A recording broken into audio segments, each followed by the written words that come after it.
సాధారణంగా ప్రభుత్వం తరపున సాయం అంటే నెలల సమయం పడుతుంది. చాలా రకాల నిబంధనలు పాటించాల్సి ఉంటుంది. అనుమతులు తీసుకోవాల్సి ఉంటుంది. అవన్నీ దాటాకే సాయం అందుతోంది. కానీ గుడివాడలో మాత్రం ఓ ఆటో డ్రైవర్కు ప్రభుత్వం గంటల వ్యవధిలో ఎలక్ట్రిక్ ఆటోను సమకూర్చింది. ఓ పేద ఆటో డ్రైవర్కు ఇచ్చిన హామీను నెరవేర్చుకుంది. రాష్ట్ర వ్యాప్తంగా అన్నా క్యాంటీన్లు ప్రారంభమైన సంగతి తెలిసిందే.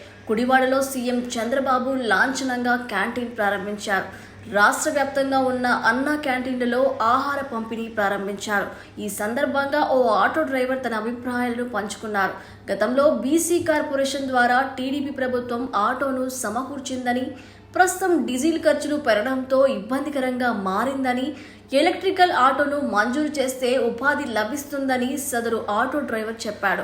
దీనికి చలించిపోయిన చంద్రబాబు ఎలక్ట్రికల్ ఆటోను మంజూరు చేస్తానని హామీ ఇచ్చారు. ఆ హామీ మేరకు గంటల వ్యవధిలోనే అందించారు. దీనికి సదరు ఆటో డ్రైవర్ కుటుంబం ఆశ్చర్యపోయింది. గంటల వ్యవధిలోనే ఆటోను సమకూర్చిన సీఎం చంద్రబాబుకు కృతజ్ఞతలు తెలిపింది. ప్రస్తుతం ఇదే వైరల్ అంశంగా మారింది.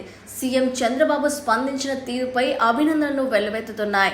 అయితే సంక్షేమం విషయంలో గతం కంటే భిన్నంగా చంద్రబాబు ఆలోచిస్తున్నారు.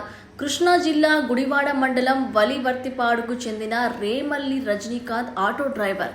గతంలో టీడీపీ ప్రభుత్వం అందించారు. అదే ఆటో ఆ కుటుంబానికి జీవనంగా మారింది. ప్రస్తుతం రజనీకాంత్ ఇద్దరు పిల్లలు ఉన్నత చదువు పూర్తి చేశాడు. ప్రైవేట్ ఉద్యోగం చేస్తున్నాడు. కుమార్తె బీడీఎస్ చదువుతోంది. తండ్రి రజనీకాంత్ ఆటో నడపగా వచ్చిన డబ్బుతోనే కుటుంబం నడిచేది. కృష్ణా జిల్లా గుడివాడ మండలం వలివర్తిపాడుకు చెందిన రేమల్లి రజనీకాంత్ ఆటో డ్రైవర్. గతంలో టీడీపీ ప్రభుత్వంలో ఎస్సీ కార్పొరేషన్ ద్వారా ఆయనకు ఆటో అందించారు. అదే ఆటో ఆ కుటుంబానికి జీవనంగా మారింది. ప్రస్తుతం రజనీకాంత్ ఇద్దరు పిల్లలు ఉన్నత చదువులు చదువుతున్నారు. కుమారుడు రవితేజ బీటెక్ పూర్తి చేశాడు. ప్రైవేట్ ఉద్యోగం చేస్తున్నాడు. కుమార్తె బీడీఎస్ చదువుతోంది. తండ్రి రజనీకాంత్ ఆటో నడపగా వచ్చిన మొత్తంతోనే వీరి కుటుంబం గడిచేది. గుడివాడలో అన్నా క్యాంటీన్ ప్రారంభోత్సవానికి చంద్రబాబు వచ్చారు. ఈ సందర్భంగా ఆటో డ్రైవర్ రజనీకాంత్తో మాట్లాడారు చంద్రబాబు. గతంలో టీడీపీ హయాంలో మంజూరు చేసిన ఆటోతోనే తన కుటుంబం జీవనం గడిచిందని, ఇద్దరు పిల్లల చదువు పూర్తవుతోందని వివరించాడు రజనీకాంత్. డీజిల్ ఖర్చులతో పాటు నిర్వహణ భారంగా మారడంతో డీజిల్ ఆటో బదులు ఎలక్ట్రిక్ ఆటో మంజూరు చేయాలని కోరాడు. దీంతో ఎలక్ట్రిక్ ఆటోకు మంజూరు చేయడానికి చంద్రబాబు హామీ ఇచ్చారు.